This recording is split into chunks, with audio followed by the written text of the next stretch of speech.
We can go now live to our correspondent Martin Patience, who's close to the courthouse in Beijing. Martin, his approach was seemingly pretty moderate. It still got him in terrible trouble.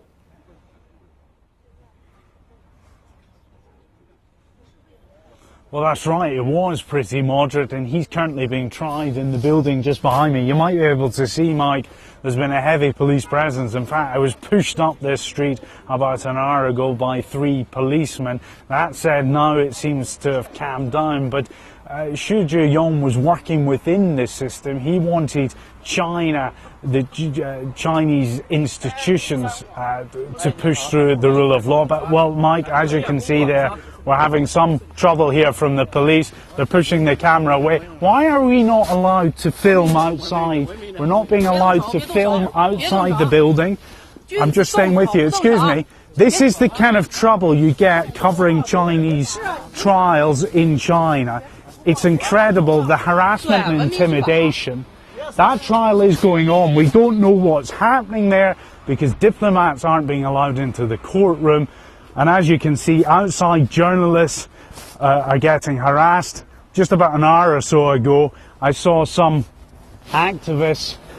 Excuse me, who are you?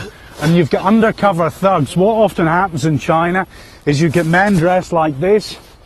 Excuse me, why am I not allowed to cover this? Why am I not allowed to stand outside the court building when China is talking about implementing the rule of law? This is the kind of harassment you face in the country. I mean, the irony of all of this is that activists, they're on trial for fighting against corruption. Xi Jinping has launched a high-profile anti-corruption campaign, but the people speaking out on the issue, well, they're being locked up. And most diplomats, most analysts think that Xu Zhiyong will almost certainly be found guilty of the charges he faces. You've got people all around the world saying well done to you and your team for keeping going during that. And we should make the point, shouldn't we, that this distant and others have basically been trying to implement China's constitution, but it's absolutely clear from the treatment you've just received, this is a very sensitive issue for the government.